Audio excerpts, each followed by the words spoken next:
नमस्कार दोस्तों, कैसे हो आप? मैं आशा करता हूँ आप सभी ठीक होंगे। तो दोस्तों, आज फिर मैं लेकर आया हूँ एक और मोटिवेशनल ज्ञानवर्धक स्टोरी। तो दोस्तों, श्री कृष्ण गीता में कहते हैं, हर किसी के जिंदगी में समस्याएं आती है, पर असली हीरो तो वही होते हैं जो उन मुश्किलों का सामना हिम्मत और धैर्य से करते हैं। तो कहानी को शुरू करते हैं दोस्तों। बहुत समय पहले एक राजा के 3 पुत्र थे और उन तीनों पुत्रों में से वह किसी एक पुत्र को राजगद्दी देना चाहता था।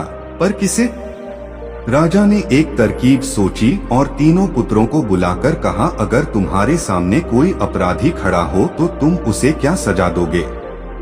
पहले राजकुमार ने कहा कि अपराधी को मौत की सजा देना चाहिए।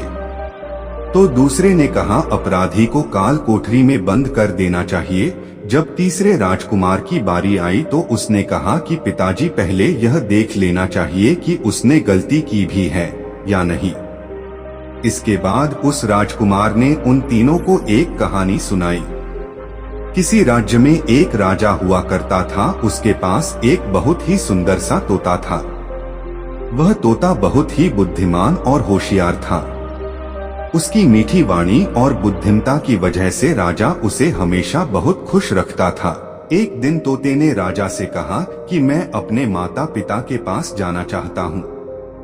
वह अपने माता पिता के पास जाने के लिए राजा से विनती करने लगा।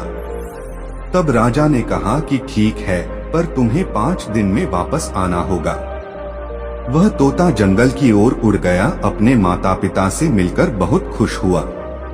5 दिनों के बाद जब वह वापस राजा के पास जा रहा था तो उसने एक सुंदर सा उपहार राजा के लिए ले जाने का सोचा। वह राजा के लिए अमृत फल ले जाना चाहता था। जब अमृत फल लाने के लिए वह पर्वत पर पहुंचा तब तक रात हो चुकी थी। उसने फल को तोड़ा और रात वहीं पर गुजरने की सोची।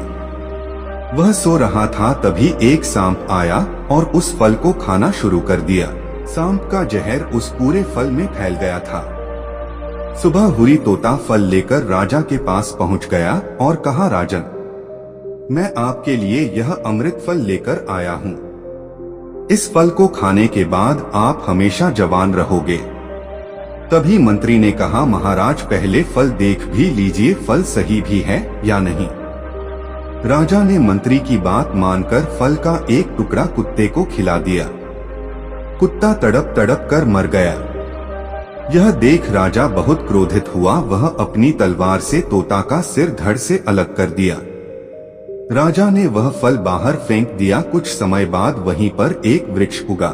राजा ने सख्त हिदायत दी कि कोई भी इस वृक्ष का फल न खाए, क्योंकि राजा को लगता था यह अमृत फल विषाक्त होते हैं, जो वह तोता राजा को खिलाकर मारना चाहता था। एक दिन एक वृद्ध आदमी उसी पेड़ के नीचे आराम कर रहा था। उसने उस वृक्ष का एक फल खाया। वह जवान हो गया, क्योंकि उस वृक्ष पर उगने वाले फल विषाक्त नहीं थे। जब यह बात राजा को पता चली तो उसे अपने किए का पछतावा हुआ। वह अपने करनी पर बहुत लज्जित था। तीसरे राजकुमार के मुख से यह बात सुनकर राजा बहुत ही खुश हुआ और तीसरे राजकुमार को सही उत्तराधिकारी समझते हुए उसे ही अपने राज्य का राजा चुना। इस कहानी से सीख।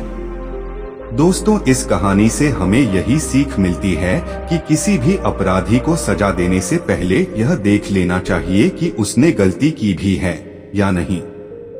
कहीं भूल बस आप किसी निर्दोष को सजा न दे दें।